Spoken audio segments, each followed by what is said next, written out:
Not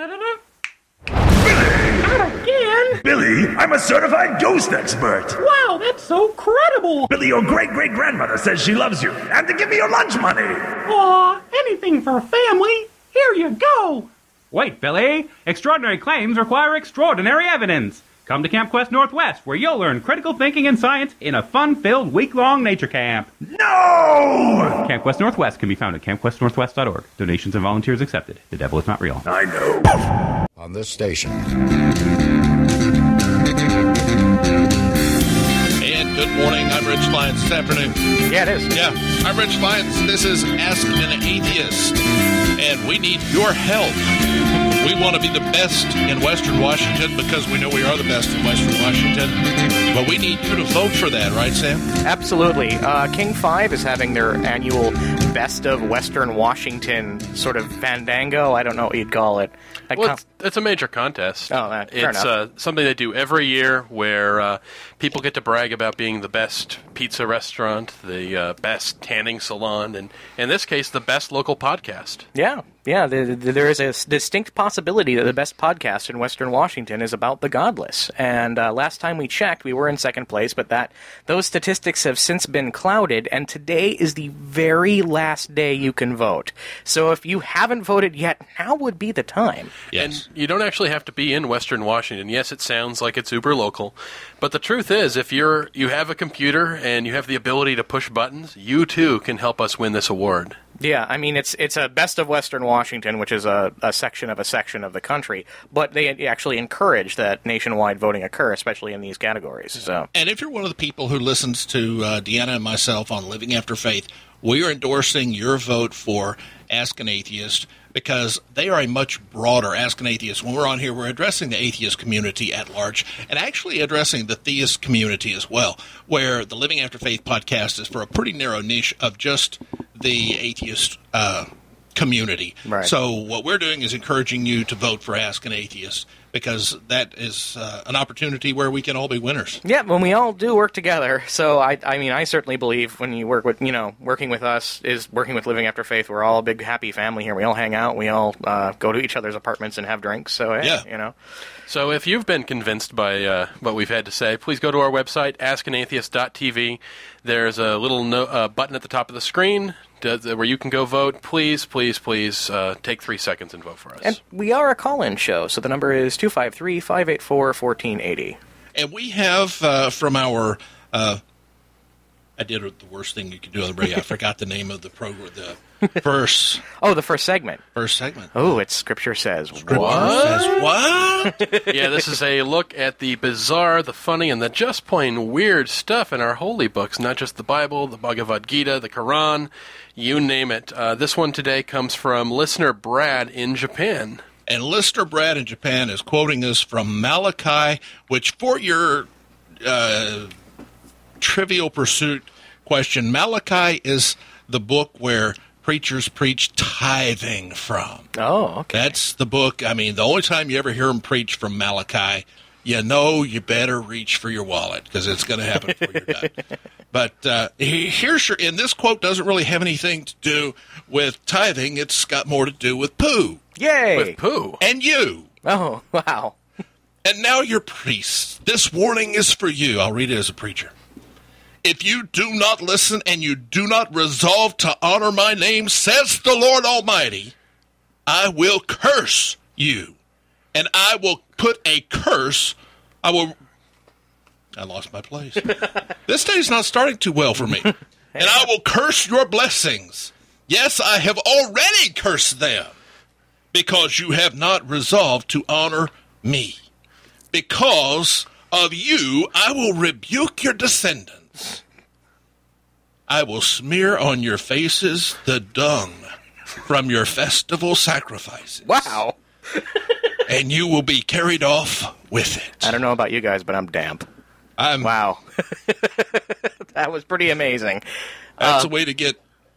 that gets people's attention. Oh, first thing, festival sacrifices. I've never... is that something people do? Is that? Oh, yeah, that's a... Yeah. That's totally Old Testament. So they get together and... They do sacrifices for everything. While they're on the tilt-a-whirl, they sacrifice a lamb? Is that how that works? Yeah. The tilt-a-whirl's kind of difficult, but the merry-go-round, it's pretty easy. And that's where they got the Virgin Mary's name anyway, from the merry-go-round. Got it. And Merry Christmas, I that's her last this name. Rosette of buckets around the merry-go-round to sort of catch the things as they fly on. You know, it's pretty interesting when you read about the building of the temple, how they build the trenches for the blood to flow down and everything. It's pretty amazing the detail they went to for this. So, into that same level of detail, I'm kind of curious about the dung here. It says the dung from the festival sacrifices. Are we talking about this is from the line of porta potties that are always on the outside of every festival? Or are we talking about animal feces here? See, that's where you would have to get a priest to give you clarification, because my initial would be from your festival sacrifices would refer to the animals. So we're going to sacrifice a bull, so we're going to bring the poo from that bull right before we sacrificed him. Oh, wow. But or is it from the porta potties during the festival? Oh. You see a lot more of that, though. There would be much more. Yeah, well, what would be more disturbing? I don't know. Well, I guess if you're a hunter, it would be the people poo. Yeah. Because, the other stuff can attract animals, so, it would work. But if you really want to get in people's cases, I think it'd be the people poo. Yeah, on your face. That's pretty... Because then it's like the crowd is attacking you, too. Yeah. But at the very least, this does kind of have the smell of bullcrap on it. And it raises God to the level of one of those monkeys in the zoo throwing poo at people for aggravating it. Yeah. And not just throwing it, but actually rubbing it in somebody's face, like, hitting him in the face with a pie. And it does sort of cast God in sort of a frat movie, in a way. I mean, I'm going to poo in your face for messing with me. Yeah, Van God, I guess. I don't know. We get emails. Oh, we do, Yes. From Steve. And the idea behind this one is not, can you debunk his argument here? The argument here is, how long does it take? So we're going to do this Jeopardy style. Uh-oh, okay. Gentlemen, have your buttons. Yeah. And let me hear your buzzer, Sam. Let me hear. Okay. And I'm going to, no looking ahead, I'm going to read it, and when you know the answer or think you know the answer, buzz in. Glasses are off. Okay, are we ready, guys? Yep. Ready. I'm an atheist, first off, but someone recently posed this to me, and I had no response for it. First off, this sounds to me... I almost wanted to go, write it, I'm an atheist. I immediately see a problem here. Yeah. What I'm hearing is the same thing, like, Doctor, I have a friend who has this rash. Exactly. It sounds like a passive-aggressive Christian. Oh, we're back in the rectum area again, aren't we? Is that what this is about? It's all about the rectum. Yeah, this is absolutely a theist who's throwing this out there. Okay. They're saying, I'm an atheist, but... Right. And yeah, I have a friend who stumped me with this really hard question. Yeah, now, okay, get your buzzers all right, ready. continue on, Mr. Comfort. Reset your buzzer, Mike. Okay. Very good. Was wondering if you guys could help me out with this. A friend of mine's friend said that, why would the 12 disciples die for a lie? Oh.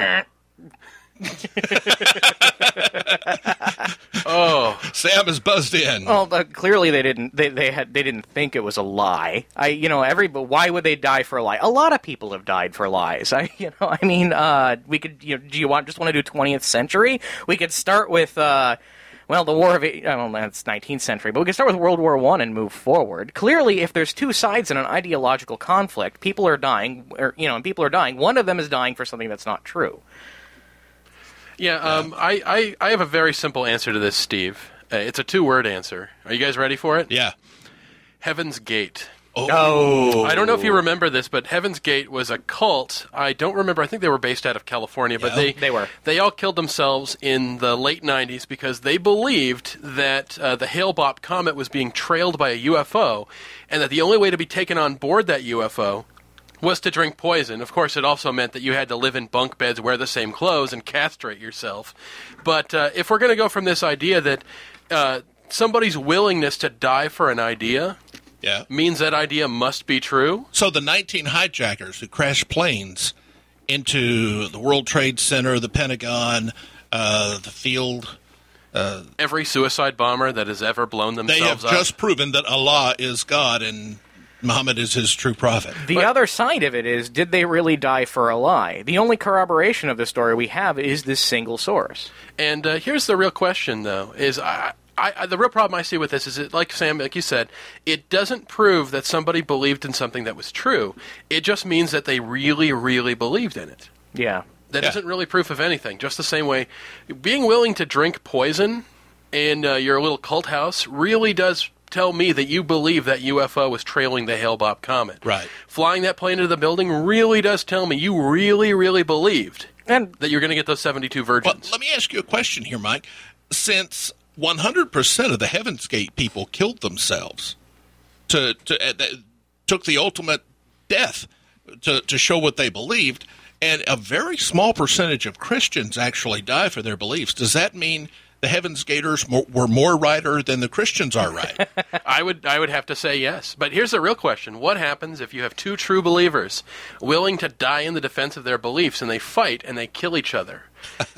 And they have completely opposed views. Both of them, we have two opposing views, but there can only be one truth. But if dying for your truth proves your truth to be right, and both people, what would happen? I think the universe would break. Clearly, we need some sort of metric for this. Yeah. We need a way to scientifically measure deaths as an increment of truth. How many people does it? How many people does it take? How many people have to die in order to prove an axiom? How many people have to die in order to make a fact mathematically correct? I think I've got an increment for this. I think I'd like to call this an Applewhite. Oh, jeez. All right, yeah. I think the Heaven's Gate had, if we're going to go off percentage, they had 100 Applewhites. Right. They were willing to kill all of themselves. And I don't know, I think actually, if we're just going to go not just by percentage, but adding numbers to that, I think that Jim Jones, they're actually even more true. Yeah, actually, yeah. Okay. We've got... and on that cheery note... Yeah, let's go to the telephone. We have Caesar in upstate New York. Caesar, are you with us? Yeah. All right. What's your question, Caesar? It was actually not much of a question, much of just to call in and say thank you for the podcast. It's incredible what you guys are doing. And thank you for always being every week, Sunday. It's always great to hear you guys. Wow, thank you for listening, and thank you for appreciating what we're doing. It's kind of weird for saying thank you for the podcast after we just say something that we go into the metrics of dying for truth. But wow, yeah. I mean, we've been at this for 18 months now, or at least a year and a half. Yeah, and that's just for the part of the time we've been on the air. We've been working at this for close to 3 years now. So yeah, I know. I've been I just bumped into you guys out of a sudden, after reading Dawkins and Hitchens. All of a sudden, I just put Atheist in YouTube, and all of a sudden, bam, you guys appeared. Wow. Wow. Yeah. That's actually very flattering, because we have a lot of competition for that word on YouTube. Especially on YouTube, yeah. Yeah, actually, at first, the other one that popped in was the Atheist Community of Austin popped in, too, but I loved looking at their videos. It was kind of like a dark, I don't know if it's lighting or something, but it was dark, and it's kind of ooh, this is I like those guys, man. They're really they're great guys. We talk to them a lot. They're really great guys, and I can tell you, in the case of their of the lighting, I mean they're cable. They're on the cable access network. We know how that is. Oh yeah, yeah. You're using secondhand stuff. Yeah, I know, but the thing is that you guys are always colorful, and just. I don't know. I don't need to put them down, but it's just always fun to listen to you guys. Hey, well, thank you very much. Thank you. That nerdy kind of thing. Not to put you guys on. Yeah, I can't dodge that, so we're pretty nerdy. Yeah, well, just calling to say thanks, Well, thank you. All right, thank you very much. That's Caesar in upstate New York, and certainly glad to have him on the show today. You can call in, too. The number is 584-1480. Area code 253. 253, yes. Area code 253-584-1480. And back to emails. The next one from David Cannon.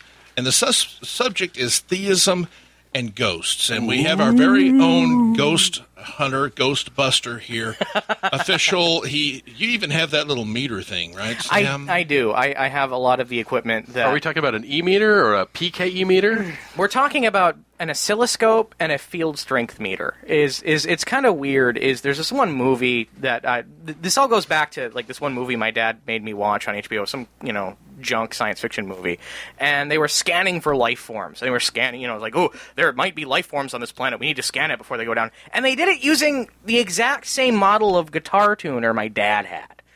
And ever since then, I've always kind of been weird about watching what they use for technology on TV shows. And when all these ghost shows started coming out, and being on the air, a lot of the equipment they use is stuff I use for ham radio. Field strength meters, oscilloscopes, frequency counters, things like that. We use them to measure RF fields just as they purport to do. Yeah. But I'm finding actual RF fields. They're just trying to find... I don't know what they're looking for. But when you find this stuff, you find, I've got a blip. How do you know you're not just reading the stuff that this stuff is designed to measure? But right. That's the thing. There are ambient EM fields in the Earth. Like, for example, a very famous story is, and it's actually pretty well told in Barefaced Messiah, which is available on the Internet, is the 3-day war L. Ron Hubbard had with a magnetic anomaly in Puget Sound. Oh. Yeah, it's just their direction-finding equipment found an anomaly. They thought it was a U-boat. They depth-charged it. Turned out it was a well-known and well-documented magnetic anomaly. So, See, when I hear something like that, I get a little scared because I've seen Lost, and I know how this can go badly. I'm pretty sure Lost is fiction. It is, but you don't want to mess around with a magnetic anomaly. It still can go bad. Yeah, and I mean, I've gone to local organizations with CASE, local, well, not with CASE, but in addition to CASE. We've been going to local groups that are doing ghost busting type stuff, and I'll say, well, I've got the equipment, I'm also a skeptic, let me come with you, and so far I've had no takers. So. Well, let's see what he's got here. In the last 10 years, I've noticed a distinct rise in the number of television shows and internet videos of people who do supposed paranormal investigations. They try to act like they're being scientific about it, but I consider it to be a lot of bad theater. This makes me, This makes me wonder if these ghost hunters... Scare quotes. Yes. Are for the most part theists with an agenda to try to create, quote, evidence of an afterlife to try to bolster claims of the existence of God. What do you think? Well, I know that for the most part, when I've watched these shows, that they are usually theist of one brand or another. There's usually two brands that come up. One are the hardcore Catholics. Because, as you know, Catholics love themselves some theater. That's why they have the most elaborate costumes of any theist group. Yeah, they do. They do. And the other one is a sort of, a little new agey, beardy types. And it's this weird coalition between the two groups. And there's one show that I know that Sam and I are big fans of a lot of these shows, but the one that really encapsulates this kind of coalition between the New Agers and the Catholics is Paranormal State, which I think is on the Sci-Fi Channel. Or it's on one of those shows. It's like the History Channel, the Discovery Channel. One of those channels that doesn't do a lot to do with history or discovery. Right. That's a Travel Channel, I believe. The Travel Channel has a ghost show. But yeah, the Paranormal State, basically what'll happen is they'll have some big deal where everybody holds hands and has some kind of...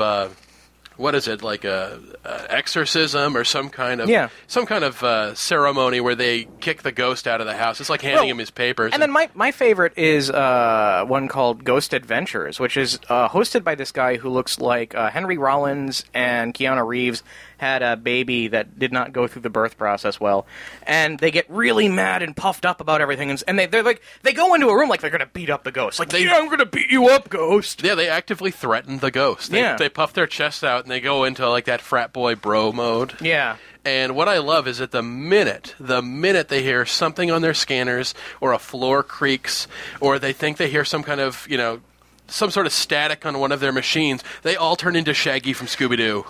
Although I will challenge you on this, is I don't think their agenda is theism. I don't think theism really has anything to do with it, because theism is specifically an argument about God. What they are specifically is supernaturalists. What they want to convince you of is not the existence of God, but the existence of a spirit world, which is technically a different thing.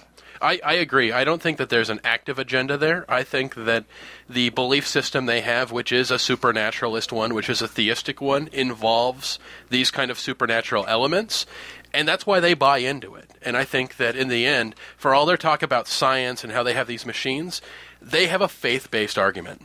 Yeah. I think I talked to one of the heads of the Ghost Hunters of Washington, which they actually have an organization. Yeah. And he told me their purpose is to prove that there is no such thing as death, that this is just one aspect of life that we live, and that we've all lived much longer than this and have much longer to live, and there's no such thing as death, although there are different realms in which we live. Right.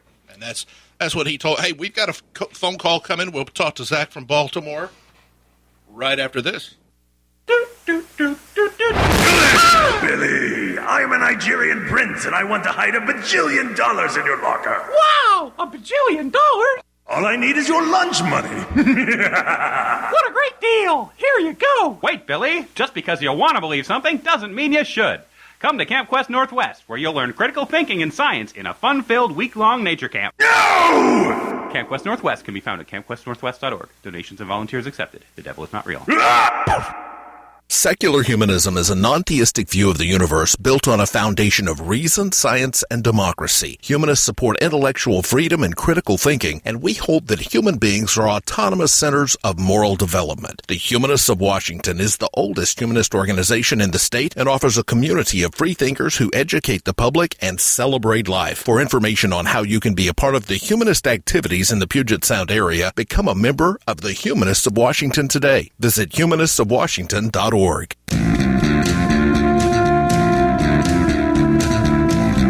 we are back. This is Ask an Atheist, 253-584-1480. And we do have a couple calls, right? We absolutely do. We've got one just about the ghost hunters. Let's go to Charles in Charlotte, Illinois. Charles, are you with us? It's Tuscola. Can you start again? It's Tuscola, Tuscola. Tuscola. Where in Illinois is that? Do you know where the Champaign's University of Illinois is? Yeah, I spent a lot of time there, in fact. Okay, we're 25 miles south of you. Oh, okay, cool. So what do you have for us today? Okay, from what I've heard, you're talking about ghost hunting, and so forth, ghost visitations. If ghosts are spirits and things of that nature, what are all these people with all their ghost-finding equipment actually measuring? Apparently, they're not matter or energy. You know, it's... Actually, I can speak to some of this, especially in the case of the phenomenon they call EVPs. I forget what that stands for.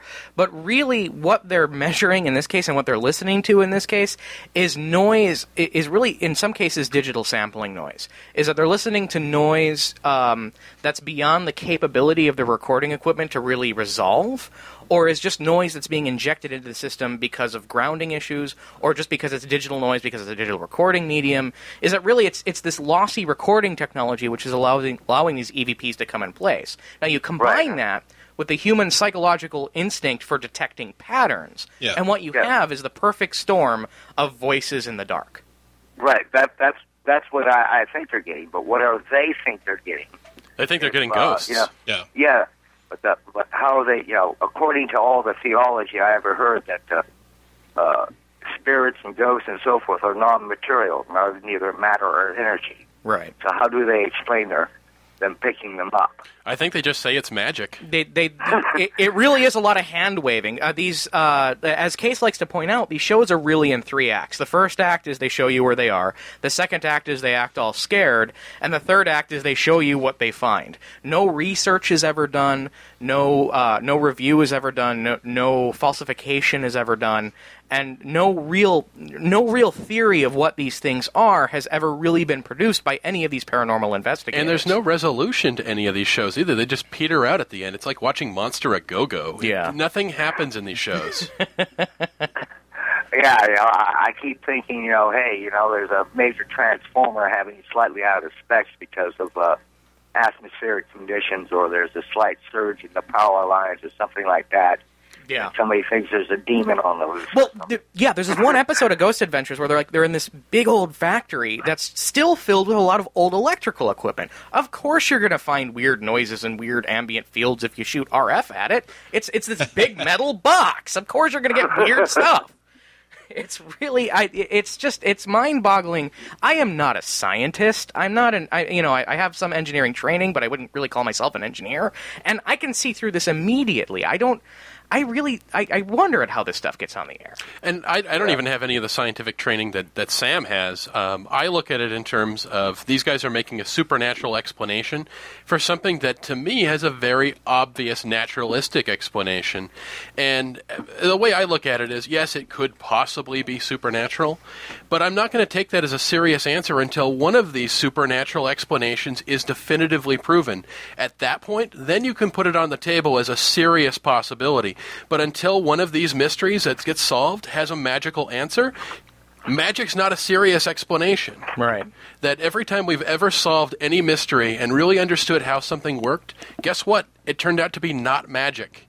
So until you get that magic answer once, I'm going to laugh at it. Yes. Always remember the simplest solution is usually the best one. Yeah. Occam's razor. Occam's razor. The other side of Occam's razor is it is the simplest explanation, but it's also the one that has the least amount of assumptions. Yeah. And that he put it like, don't multiply entities unnecessarily or something like that. Yeah, the law of parsimony. Yeah, exactly. Or parsimony. Right. How am I pronouncing that? I can't pronounce it either. Yeah, all right. Well, all right, thanks, Charles, for joining us today. We've got another call. We've got Zach in Baltimore, so let's go to Baltimore. Zach, are you with us? Hi, how you doing, guys? All right, pretty how good. are you? I believe we've talked before. We're doing great. Yes, we've talked before. I've called in a couple of times, actually. Okay, I understand you're looking for advice on how to start an atheist blog. Yeah, but before that, really quick, when you mentioned the thing about not being magic, were you by chance quoting Tim Minchin's Storm? Yes, actually, I was. I'm a big Tim Minchin fan. I love that bit. It's so clever. If anybody hasn't seen Storm, look it up. Actually, I got to see it live thanks to Rich Indiana. Actually, they took me to see it. I would highly recommend if you're listening to this show and you want to see a great poem. It's on YouTube. Look up Tim Minchin Storm. Yeah, it's as an illustration major, the animation is really good too. Oh yeah, it's great stuff. Check it out. Yeah. What have you got for us? I started an atheist blog maybe a couple of months ago, and it's sort of run dead. It's been on hiatus for a while now, and I'm thinking of kicking it back off again. But we wrote maybe a couple articles. Me and a friend of mine started it, and we just sort of didn't acquire any readers. Mm-hmm. And I don't know if there was like a lack of marketing or something. Like maybe I should put it on Reddit, or I don't know what, but. Reddit's a good start, but I mean, Reddit is internet culture condensed, so be prepared for that. Yeah, I'd say Reddit's a good place. Also, put it up on StumbleUpon. Mm-hmm. Also, put everything up on Facebook. Give everybody any opportunity to see this thing who wouldn't normally go specifically looking for it, because the beauty of even getting one person to share your blog entry on a place like Facebook is that every single person who's listed as their friend will see it, and some of them are going to be interested and click on it. There's really 2 points that I would make. The first one is perseverance. I mean, you got to stick with it for a while. Having a history and sort of a deep view, people like that, and the longer that you're on the scene, the more attention you're going to get. The other thing is honor your craft. I mean, if you're going to write and you want people to read your writing, you got to be on top of your game for that. Is make it the best writing you can make it. And those are the 2 things that I try and pay attention to when I write for the blog. As far as marketing, what I would recommend and what we've done with our podcast and what works very well is watch what's happening on the internet. And when you see other blogs like PZ Myers, when you see other people that are talking about similar things, make a note in the comments on their blog to that. When we got Farangulated, we went from like 24 listeners to our podcast to 168 in one day, and then it went up from there. Now we're around 4,000. So by following what other people much larger than you are doing, another thing is call and have them as a guest. Call up, talk to the guy, or even email an interview with them. Use some of their quotes. Quote them in some of your articles, and by quoting them, number one, it gives your article credibility, and number two, it also, a lot of times they will say, hey, I'm quoted in this article, go check it out, and that'll send tons of traffic to your site. I'm sorry. I wrote a big analysis of the episode of the Atheist Experience where they talked to Ray Comfort, and that was really fun. Nice. Oh, I've appreciated the fact that you haven't actually mentioned your blog yet. So since you haven't, I give you that opportunity now. Where could we find your blog? It is actually, considering that the idea spawned when I was in Japan after this, tragedy, I came up with the name Thoughtquake. Thoughtquake. Okay. Thoughtquake.blogspot.com, and I think I will kick it off now that I've plugged it. Yeah, and I really look forward to seeing your sort of your view, and especially your time in Japan sort of influence your blog. One of my first articles is actually about that, so I'm really happy to hear you guys are excited about it. Before I go, I wanted to say that I was really hoping to get a week with Rich, because I wanted to say that I was really just completely moved by your story. Well, thank you very much. I was like, the fact that you went from such a low place to such a high place is really, it speaks towards the sort of, like, I thought I was happy when I was a Christian. I thought I was really happy. Totally. And then Yeah. And then I realized that there is such a higher level of happiness that I wasn't allowing myself to have. Exactly. And you articulated that very well. Yeah. When you're in that mind think where everything is constricted and everything is restricted, you think you're happy within that, because that's what you're constantly told is you're happy this way, you're happy this way. Yeah, and that's all you know. Yeah, but once you get out of that, frame of reference. yeah, once you get out of that and you realize I don't have someone monitoring every thought. So when that girl in yoga pants walks by, I can totally, don't make yourself obvious and, crawl behind her on all fours. Don't get arrested. Yeah, but you can totally let whatever go through your mind, and nobody watches. And yeah, you don't have to worry about thought crime. It's such a more peaceful day-to-day existence. Absolutely. Wow. I'm actually, kind of moved by the concept of a level of happiness denied to you because of your beliefs. I never really, it's sort of inherent in the idea, but I've never really thought of it in that way before. That's pretty, that's kind of scary. Well, I won't hold you guys phone up anymore, but I love the podcast. I love the radio show. I voted for you guys. So. Thank you. Thank you. And I love Living After Faith. I'll keep listening to both of them. Thank you very much, Zach. Have a great day, guys. You too. Yeah. All right. Wow, that was pretty. Excellent, and thank you for calling, Zach. We have a topic today, and our topic is kind of heavy, actually. It is, yeah. And but that's okay, because we got the heavy hitters here. We've got Sam Mulvey, we've got Mike, and I always forget your last name. My last name is Gillis. Mike Gillis. I'm going to really crawl away my in game shame now. I'm off my game today, guys. I'm really. That happens. It's, oh, don't worry. Sound We'll good to punish me. you later. Yeah. Rich. okay. Make me drink beer. Whether you do well or not, the whippings will commence. Anyway, here we go. Our All subject right. today is what is church and state, the separation of church and state. What is it? Now, we hear this talked about often, separation of church and state. But often when religious people are talking about it, it means one thing. When atheists are talking about it, it means something else.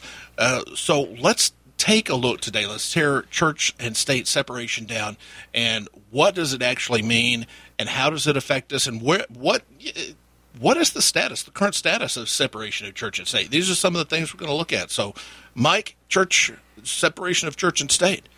Oh, I'd say if it's going to mean one thing, it's the principle that the government ought to stay neutral on matters of religion. That's that. If you want to take it down to just one sentence, that's it. The government doesn't endorse, it doesn't fund it, it doesn't step in to suppress the expression of somebody's beliefs unless those beliefs are actively breaking the law or abusing people. That's the only point. We don't step in and take a side on whether somebody's God is real, somebody's God is false, or somebody's religion is good and somebody's religion is bad, or somebody's non-religion. Yeah.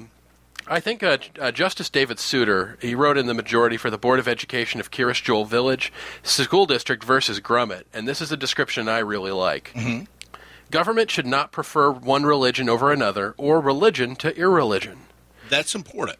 Yeah, a lot of people who are really religious miss this point, and they seem to think like, oh, everyone can believe in a God, just a different God, and this is something that you atheists are exempt from, so your atheism is somehow not protected by the Constitution. Not true. Something I've encountered so many times by religionists is, well, doesn't the separation of church and state then support a secular society? Well, yeah, and secular is what you want, because secular does not owe any allegiance to any faith at all, and you are freely allowed to freely practice your faith.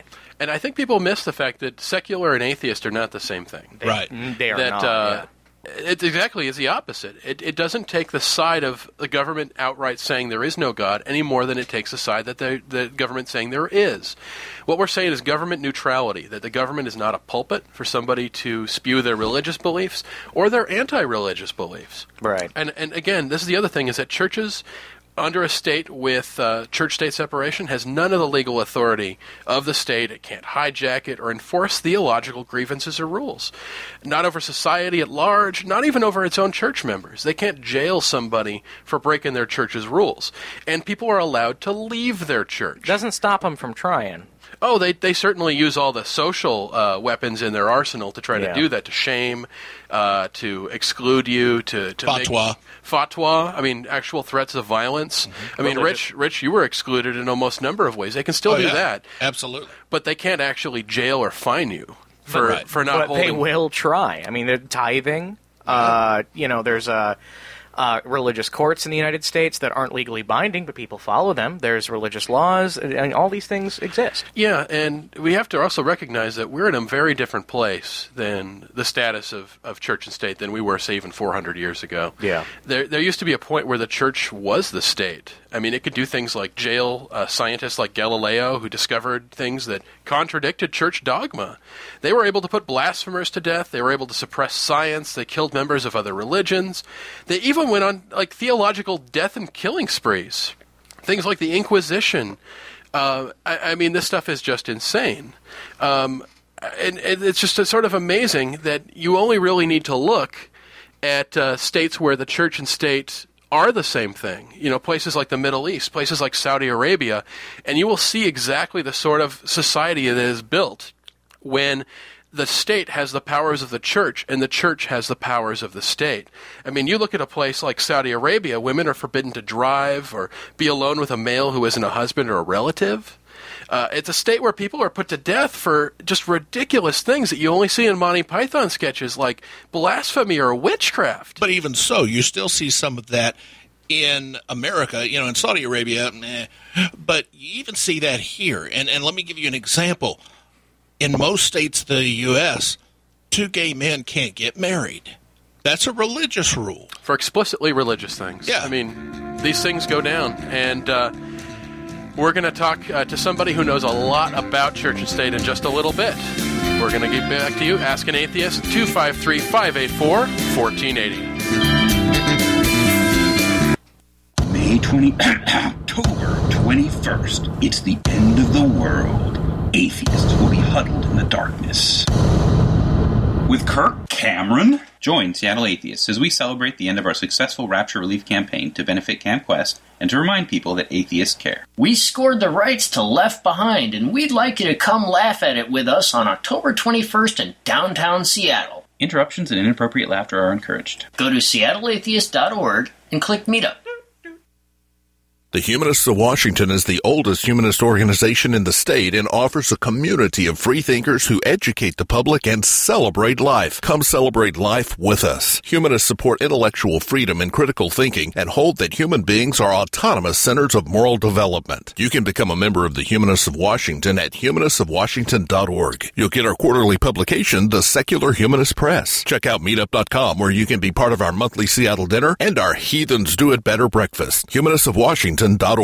Tacoma Telematics wants to help you connect with your clients. We can give you a top-notch web presence. Tacoma Telematics can take your website to the next level and make it an essential part of your business marketing, but that's not all. Want VoIP? We've got it, bringing large corporation phone systems capability at mom-and-pop prices. We build intuitive interfaces to help you manage your resources quickly and efficiently. Take advantage of our holistic approach to make your business communications succeed effortlessly. At Tacoma Telematics, we're committed to personal and professional integrity, open communication, and long-term relationships. See us at TacomaTelematics.com. You can advertise on Ask an Atheist on the radio, on our website, and in our podcast. People just like you who have the same interests are listening right now, just like you are, and thousands will download this podcast and listen to it later. If you have a product, service, or idea to sell, people here in the Pacific Northwest and people around the world, thousands will hear your message. Let us help you sell your product, service, or idea. Contact us at advertising@askanatheist.tv. That's advertising@askanatheist.tv. Sigmund Freud said, the voice of the intellect is a soft one, but it does not rest until it has gained a hearing. Whether you're at a point in life where you are questioning your beliefs, or if you've always been an atheist or agnostic, the Auburn Free Thought Society is a place where your own voice of intellect will be heard. You'll interact with like-minded people, engage in intellectual conversation, and share your experiences with others in the Auburn, Washington area. At Auburn Free Thought Society, we encourage critical thought and reason. For details, find us on Facebook and on meetup.com. Auburn Free Thought Society. Have real discussion and share real ideas freely. Join us after today's show at the Office Bar and Grill in downtown Tacoma. Offering a wide selection of tap and bottled beer, a full bar of your favorite liquor, and a taste bud tantalizing menu, come on down and shoot the breeze with the Ask an Atheist crew. Who can argue with your motives? After all, you're at the office. The Office Bar and Grill is at 813 Pacific Avenue in Tacoma. You're listening to Ask an Atheist on KLAY. If you'd like to be part of the program today, the number to call, 253-584-1480. And we'll take your call and discuss all things godless. Well, I'd like to talk about the Left Behind movie viewing event that Seattle Atheist is planning. I know it's a charity event for it's sort of the wrap-up charity event for the End of the World stuff, which sort of kicked off with your countdown to backpedaling bit way back in January. Yeah, this is the, I guess, Plan B End of the World that, what was his name? Harold Camping. Harold Camping, yeah. There's something really seriously wrong with a world where somebody like Steve Jobs dies at 55. Yeah. This guy who's taking our technology into the next century. Yeah, Stroke Master C here is in his 90s now. Yeah, right? he makes it to 90, and he's using 20th century technology to spit out 11th century gibberish. Yeah, pretty much. Why does people like him live forever? $140 million net media empire, something like that. Well, yeah, the first time was when Jesus was supposed to return, and sort of the Broadway run of the Earth was to end. And then in October is apparently when the set is struck. Yeah, this is a bit like that Spider-Man musical. It's a huge disaster, nothing happens, and it drags out, and guess what? It still sucks. Yeah. And that's kind of where he is right now. You know, his theology went wrong the first shot, and then he went right back into, here's what really happened. Well, he's totally out on a limb here. No one who preaches the end of the world stuff preached anything like an invisible rapture, which he says happened back in May, and an invisible judgment, and none of that was he's at the end of his rope, but he's also a liar, because he said he was done with the public statements. Yeah, that's true.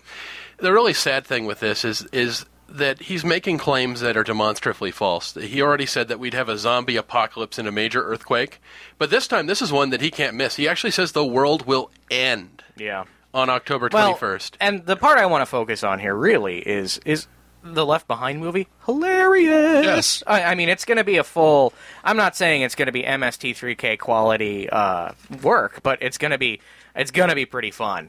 So those of you in the Seattle-Tacoma area, I would, come on out and join us at the 2100 building up in Seattle. So, yeah, I think it'll be great.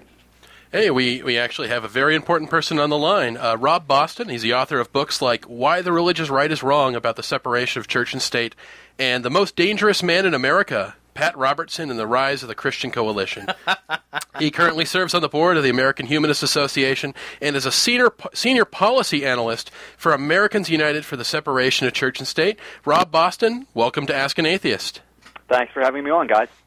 So I guess the first question that I'd have to ask you is, there are a lot of people out there that say the separation of church doesn't exist, or it only exists for Christians. What would you say to that?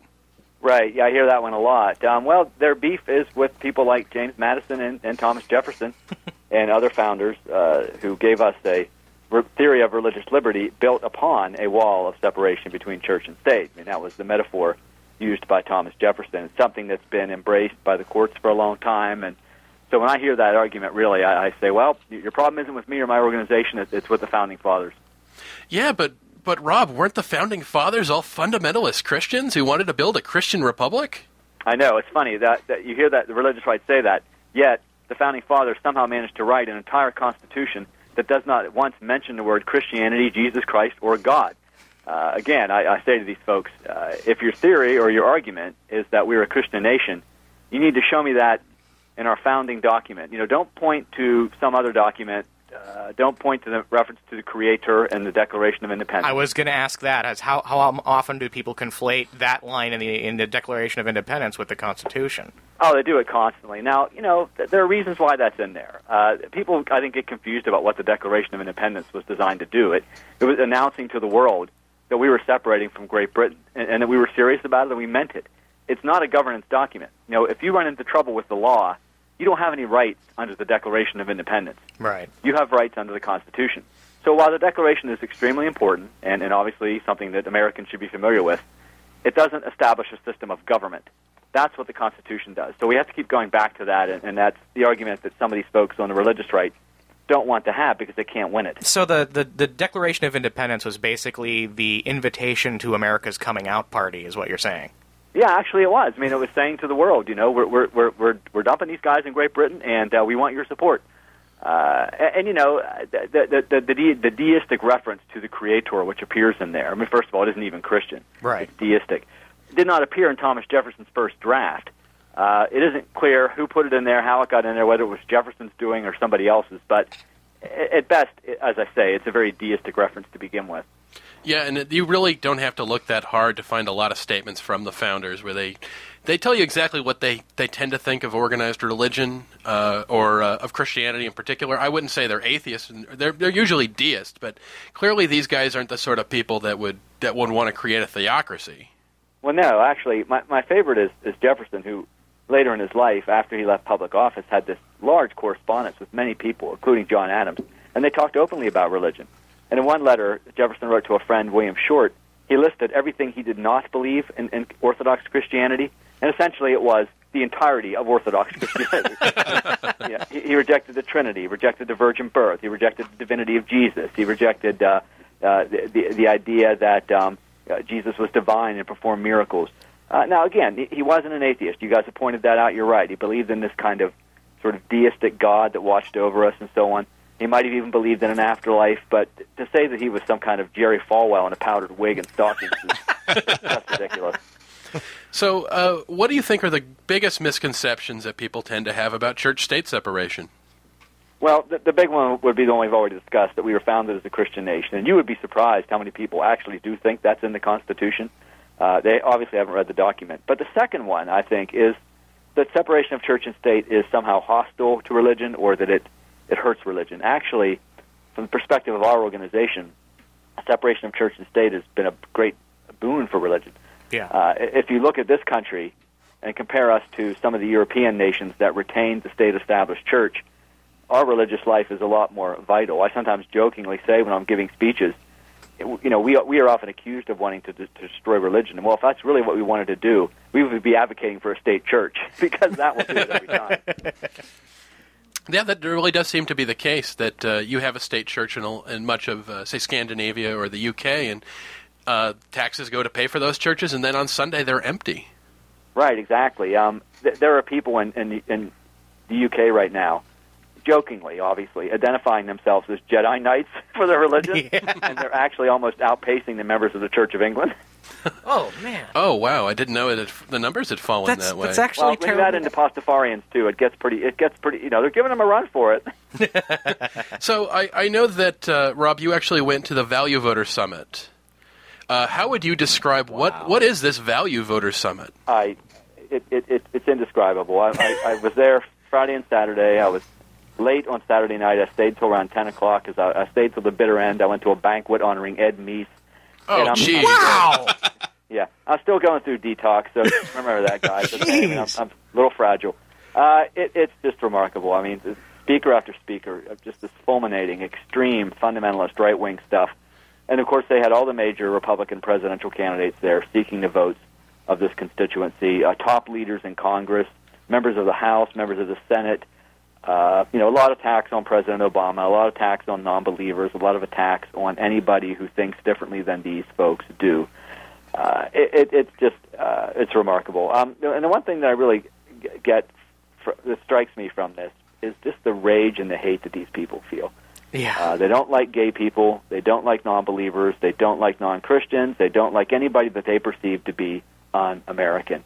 And there's just a lot of rage out there. Yet they claim to be the people who love America, and they're the true patriots. It's just astounding. They love America the most because, especially with their divergent history they've got going on. That That just blows me away. And for religions that apparently espouse the concepts of love and peace, a lot of times the proponents of these guys, or the proponents of this style of religion, this dominionist arm, talks about hate and get rid of these people and these other people and these other people, and everything needs to be constrained. And I just don't understand it a lot of the time.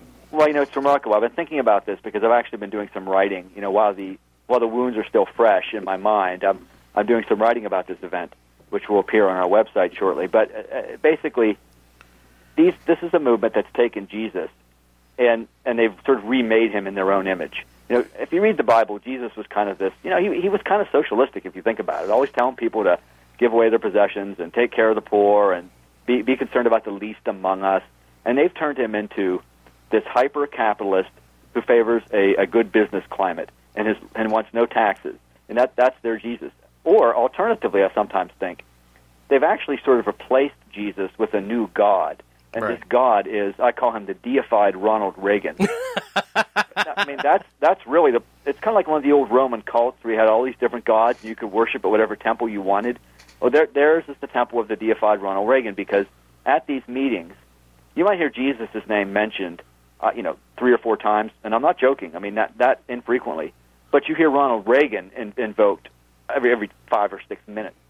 That's their God. Has there been any evidence of sort of an actual mystical cult arising around Reagan? I do wonder about that. I mean, try not to get political, but the way people talk about Ronald Reagan, it sometimes does take on this mystical quality. Yeah, I think it's only a matter of time. I was kind of joking with my wife that Ed Meese is so favored by them because for so many years he sat at the right hand of the Father. And there are some rumors that Meese had the power to cure scrofula just by touching people. So you get these kind of beliefs out there, and they're pretty far out. So I have to ask, Rob, after going to something like this and doing all the work that you do for Americans United, is the religious right getting stronger, or is this just the dying, thrashing screams of an animal that's being put down?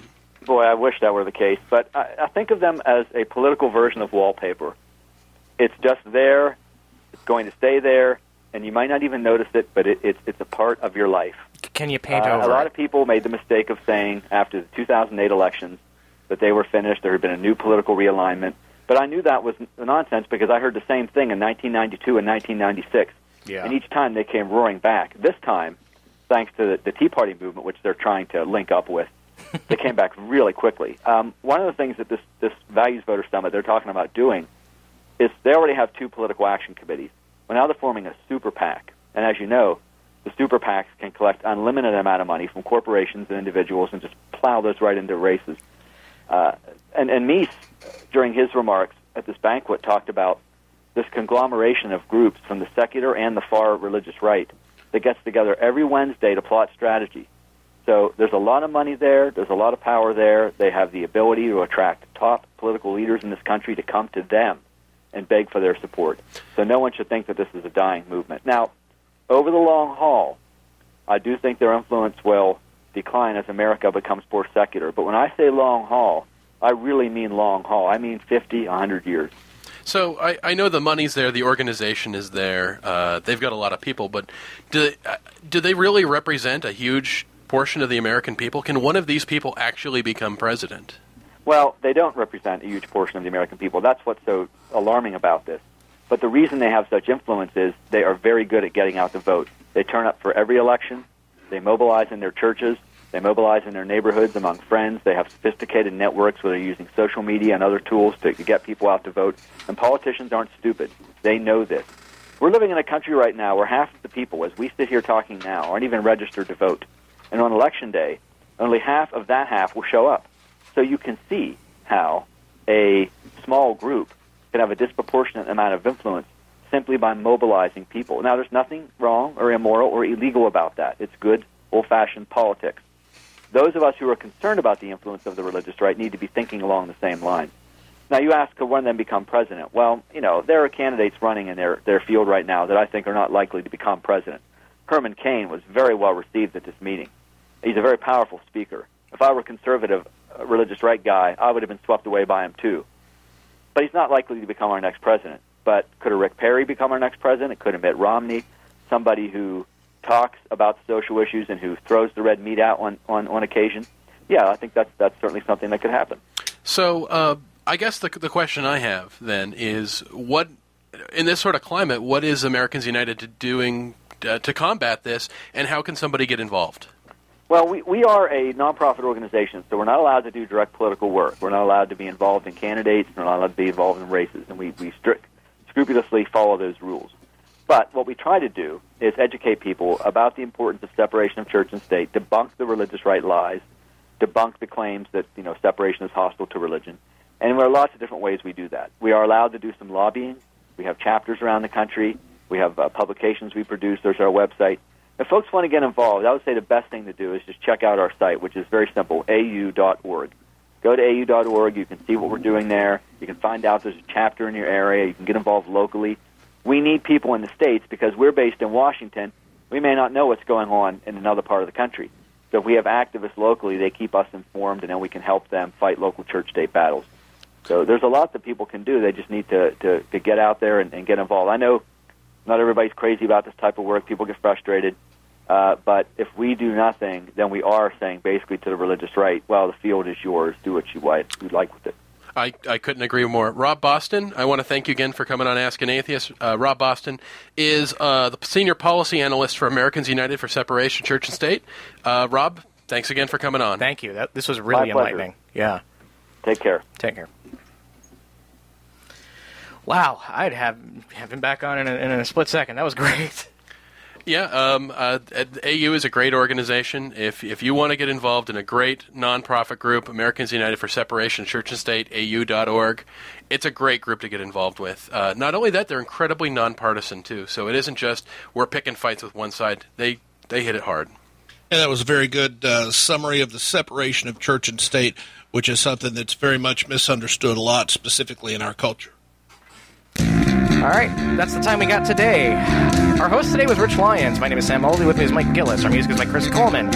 Our call screener was Darren Garvin. Our production assistants were Scott Leopold, Rebecca Friedman, and Deanna Joy Lyons. Ask an Atheist is an ADM media production. You can see us at askanatheist.tv. Our voicemail number is 206-420-0997. We'll see you next week.